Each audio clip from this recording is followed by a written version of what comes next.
Hello there, everybody. I'm Mel Allen, and this is Baseball Card Collector.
You know, almost every weekend across the USA, there's a baseball card show.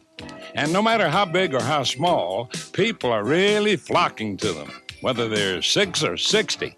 And they'll usually find their favorite players at these shows. Dealers arrive as early as 6 in the morning to set up for the 9 o'clock stampede. Lines start forming before showtime. I guess you can say the early collector catches the card.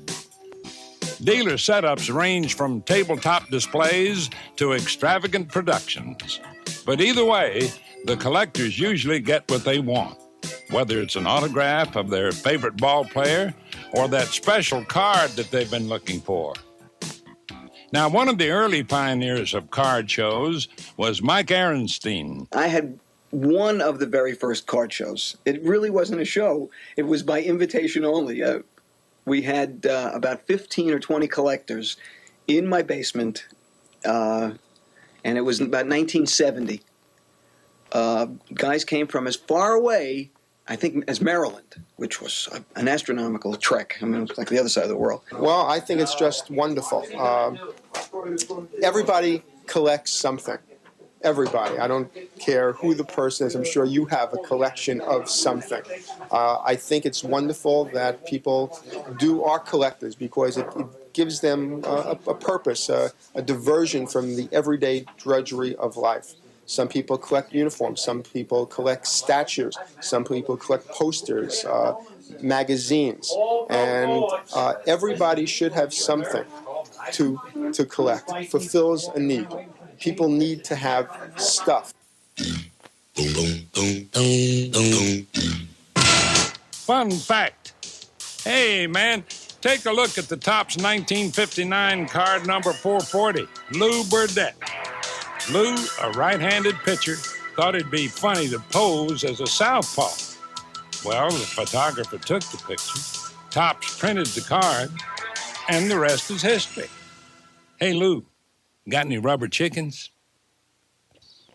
According to all accounts, baseball cards appeared more than 100 years ago, with the first cards being produced by Old Judge Tobacco. Now, Old Judge was a cigarette brand distributed by Goodwin Brothers of New York.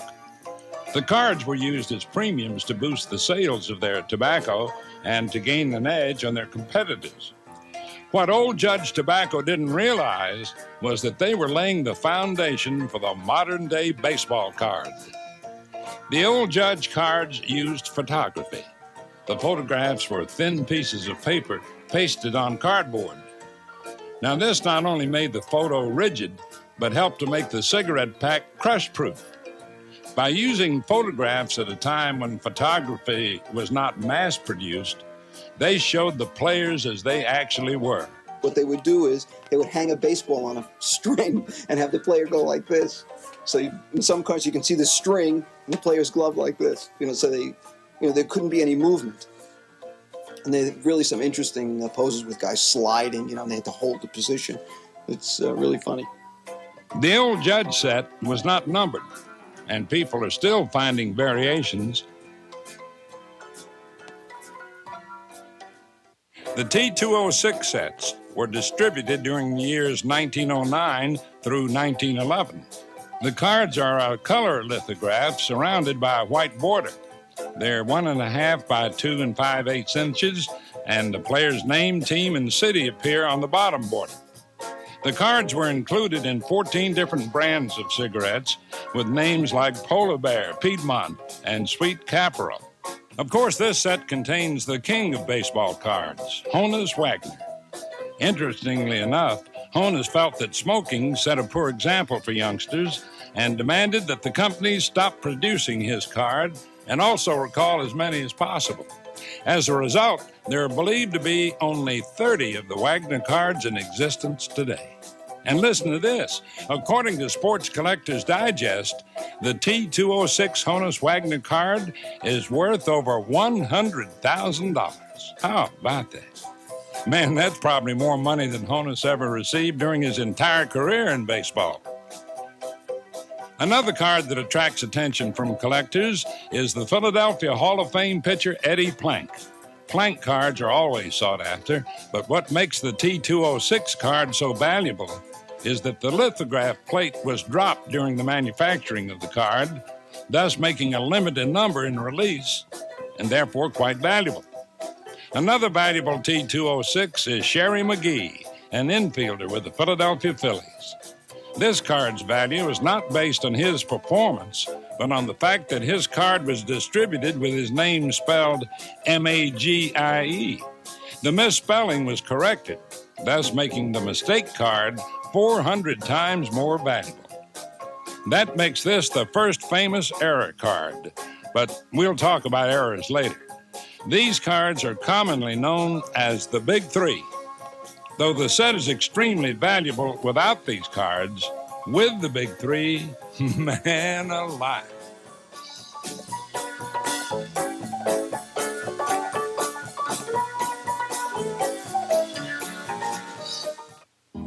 Of course, Gowdy, Crackerjack, ATC, and other companies of the pre-modern day era issued other sets, but it's just impossible to show them all. So many cards, so little time.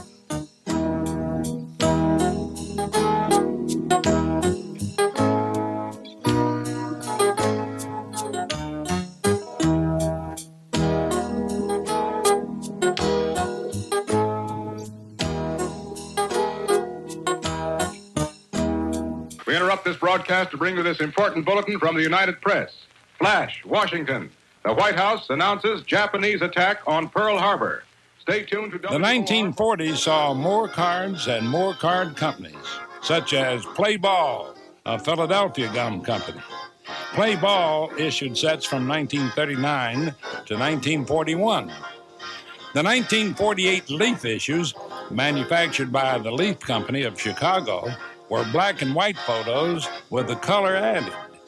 These cards, unlike other baseball cards, were issued late in the season. But what really makes them unique is that most people can't decide whether they find them attractive or not. Oh, well, I guess you have to be the judge. As they say, beauty is in the eye of the beholder.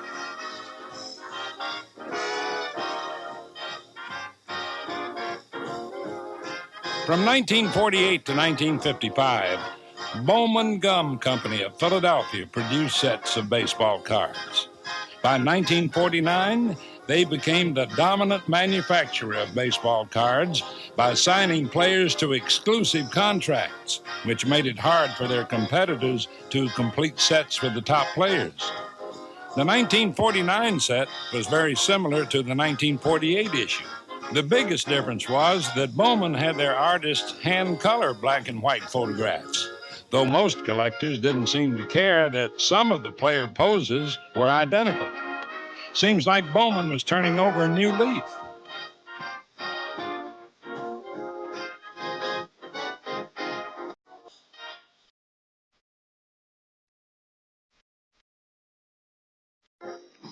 In 1950, Bowman gave their cards a new look. Using black and white photos as a reference, they commissioned artists to make paintings of each player. In 1951, Bowman once again borrowed the poses from the previous year. The differences between the 1950 and 51 sets were subtle and yet significant. The cards were larger in size and featured the player's name on the face of the card.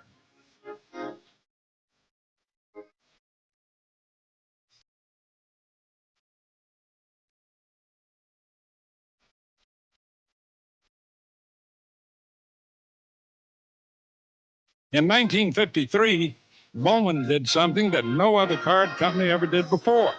They used a color photograph on a baseball card. Part of the 53 set was issued in black and white, but this set will always be cited for giving birth to a new format of baseball cards. In 1955, Bowman issued its final baseball card set, a popular issue, which has player photographs placed inside a television set. Of course, that was appropriate for the time because fans were tuning in then to watch their favorite teams on the tube. Kind of seem to remember something about that.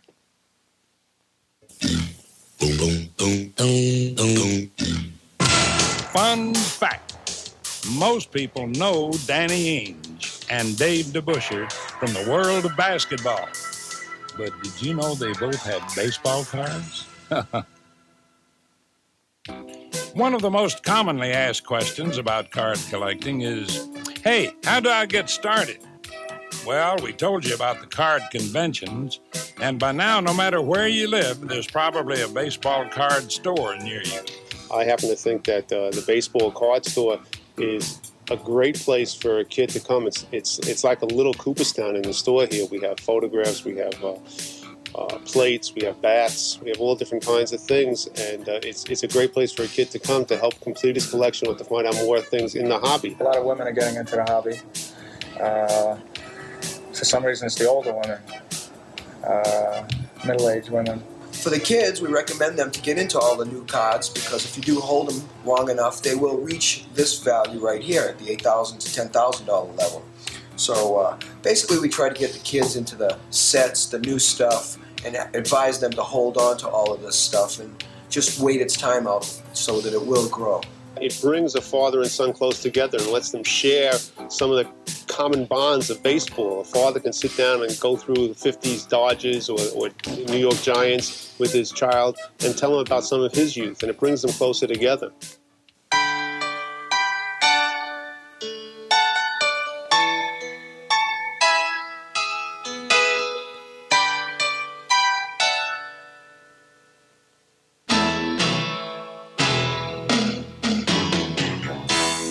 I still remember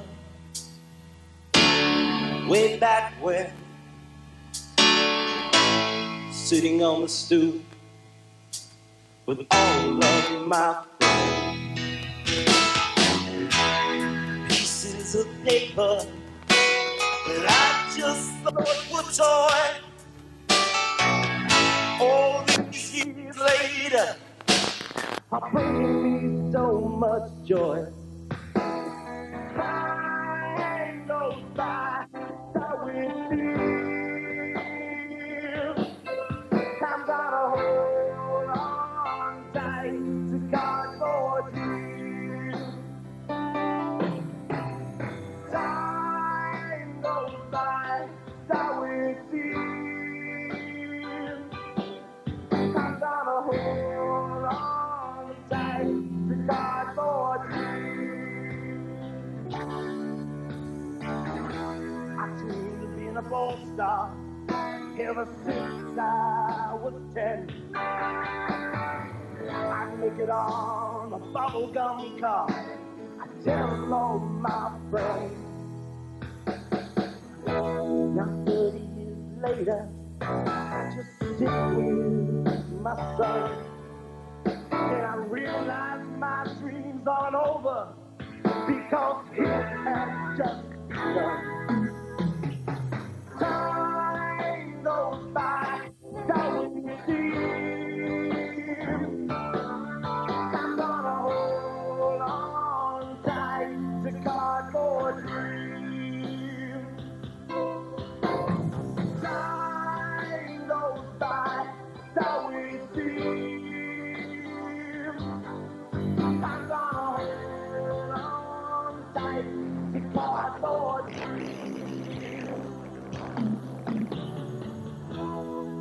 Still remember way back when I was sitting on a stoop with all of my friends.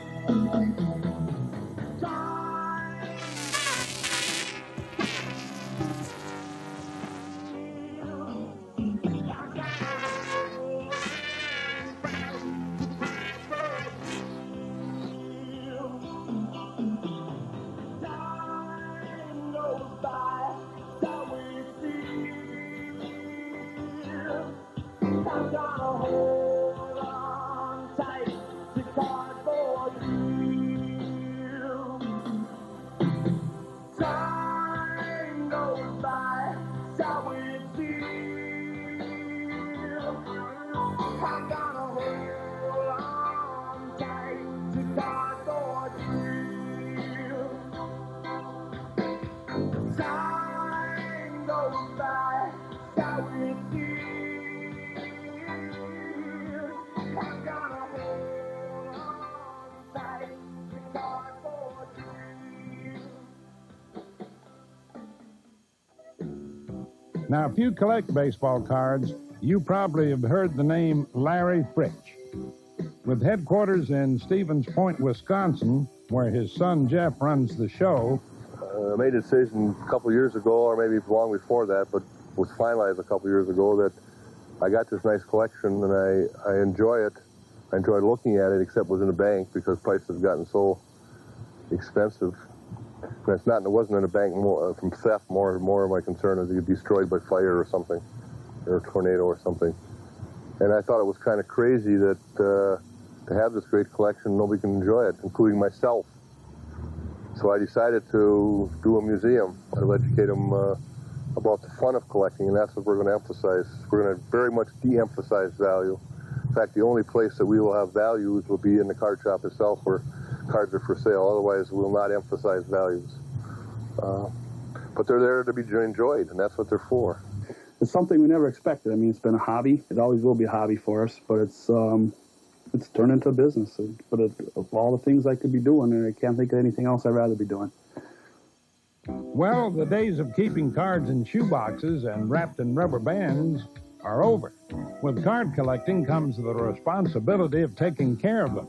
And gone is the age-old story, my mother threw away all my baseball cards. hey, you sure said it, Sharon. But keep in mind some basic rules that still apply, like keep your cards away from bright lights, heat, and moisture. Today, collectors are afforded many options to take care of their cards. We stopped in at U.S. Gursland, a company that manufactures protected plastic products. We've been in business since 1946, and in that time we've produced and sold hundreds of millions of products. And in the last 6 or 7 years, substantially in the hobby field for housing baseball cards.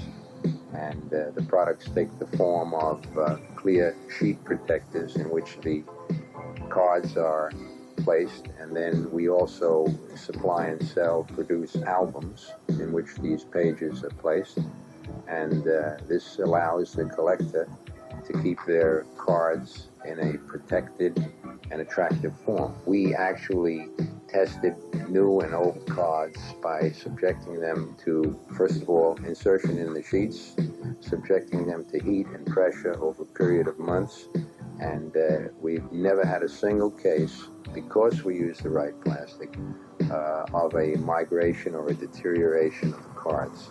Now, I guess you could say we got our information undercover. Although many collectors have their own ideas about conditions, the following conditions are usually agreed upon.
Fun fact. Everybody knows the story of the T-206 Honus Wagner and his feelings about smoking tobacco. But in the 1948 Leaf set, John Peter Wagner, or Honus to his friends, appeared on a card holding and chewing tobacco. In 1952, our boys were still taking shots overseas. But back here, people were still recovering from the shot heard round the world. Bobby Thompson's dramatic pennant-winning home run.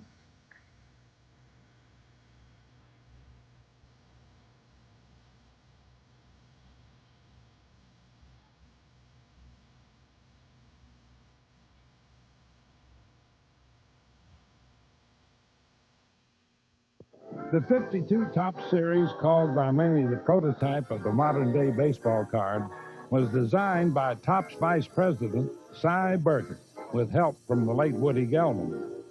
For the first time, a team logo, the player's signature, and their statistics appeared on a baseball card. There were 407 cards in the 52 set. The most sought-after card, number 311, which of course is Mickey Mantle, every card collector's dream. In the years to follow, Topps would make various changes and add new features and would shape the future of the baseball card.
Topps' early years were sometimes referred to as the baseball card wars.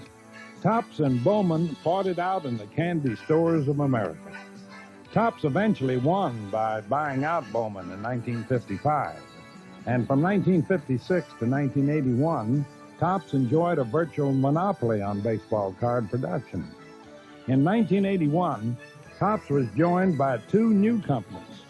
These heavy hitters were Donruss and Fleer. Well, I guess there's always room at the top. Fleer, a Philadelphia-based gum company, went into major production in 1981. Although they produced cards for a short stint from the years 1959 to 1963, Fleer's 1981 issue, which has never gained popularity among collectors, was plagued with poor photography, poor statistical information, and inadequate distribution. But Fleer went on to make vast improvements in their card design and has grown to become a mainstay for today's card collectors.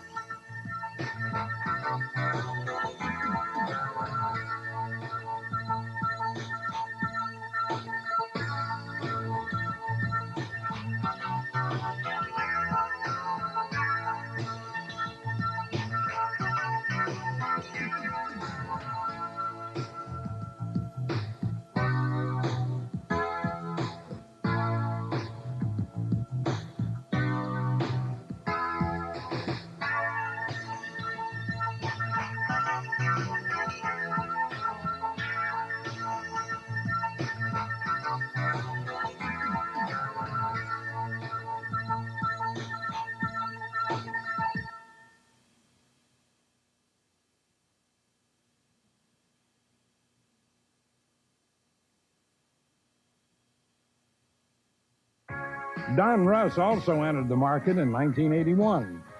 Donruss, a Memphis, Tennessee company, experienced similar problems to Fleer's first issue. But in 1984, they hit a home run. The 84 Donruss set is the most popular of all Donruss sets and is the most expensive card set of the 1980s.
In 1988, score cards took the field by storm, gaining immediate acceptance from collectors.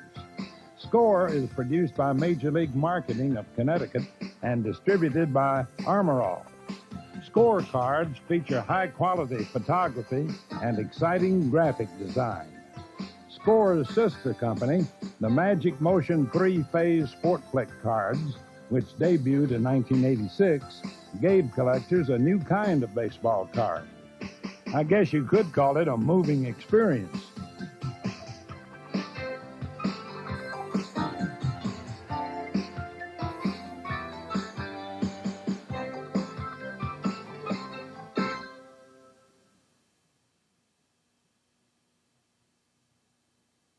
Although the major card companies have their own individual style, they all share similar packaging design. Topps, Donruss, and Fleer all use wax packs. Wax packs contain 15 cards and a premium, heat-sealed in a wax wrapper, while Score and Sport Clicks use a package similar to a plastic or foil candy bar wrapper. Topps and Fleer also use a cello pack, which offers the collector a better value for their money. And a package shared by all the companies is the rack pack. The rack packs give the collector 3 irregular packs in a plastic strip with the top card in its own window. By looking at the top and bottom card in this see-through package, a collector can determine if the card he wants is located in that rack pack. The card companies usually pack the cards in the same order. So here's a tip. Keep track of what's in the pack. In addition to their regular sets, all the major companies manufacture subsets. The most popular are the update sets. These sets allow the collector to keep on top of the roster moves. One of the first lessons we learn as kids is our ABCs.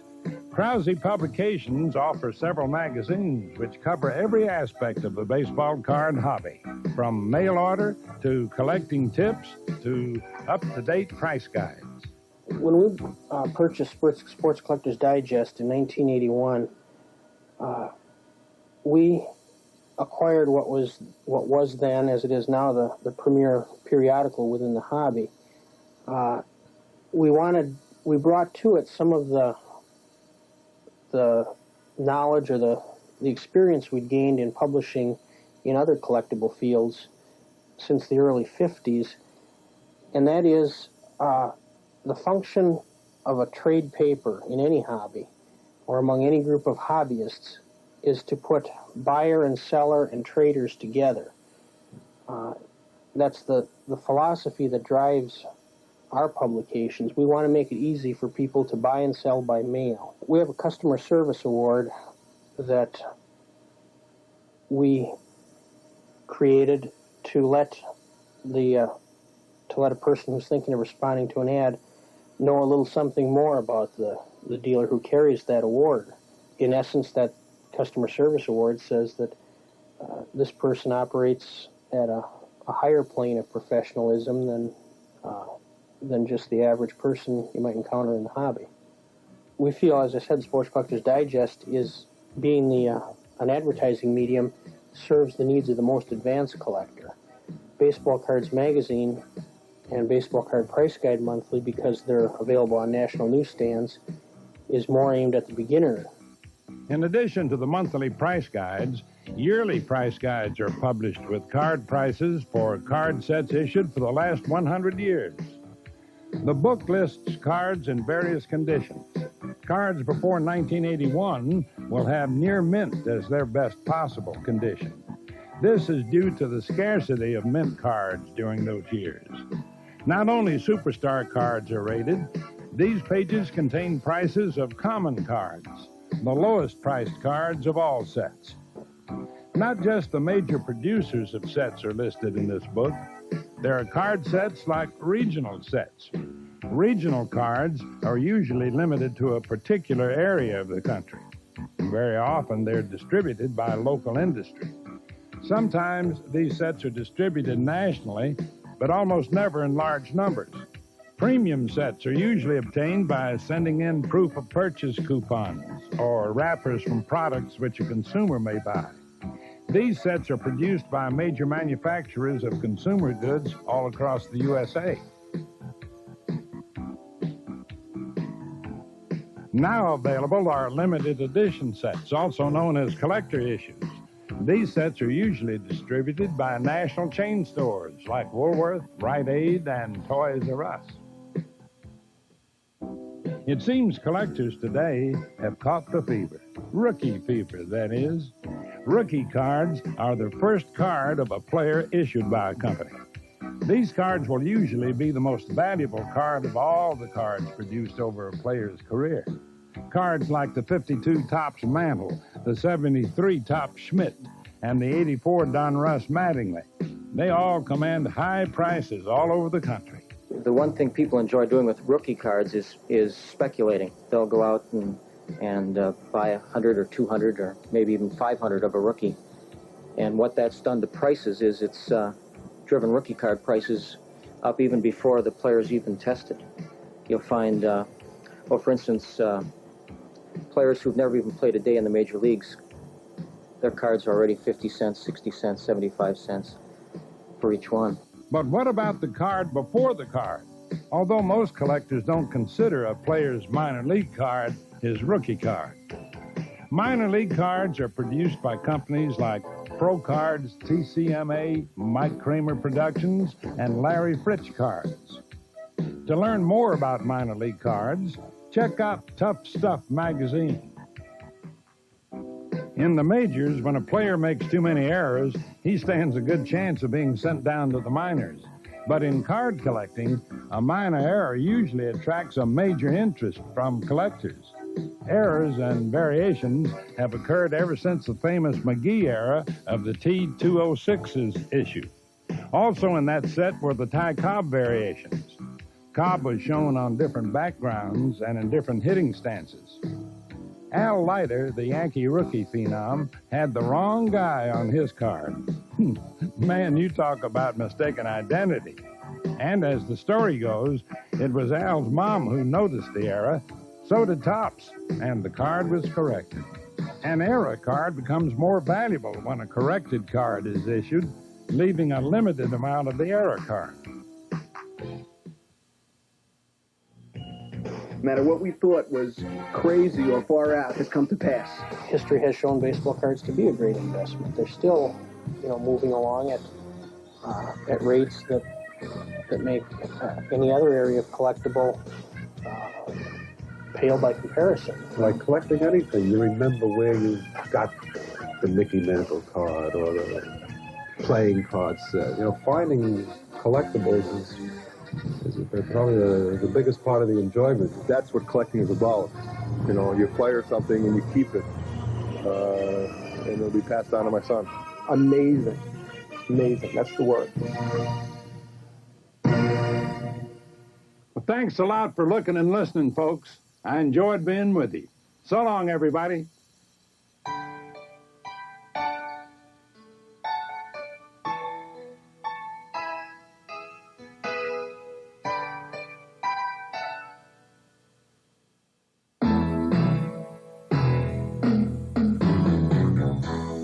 I still remember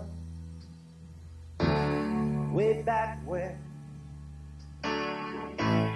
sitting on the stoop with all of my friends.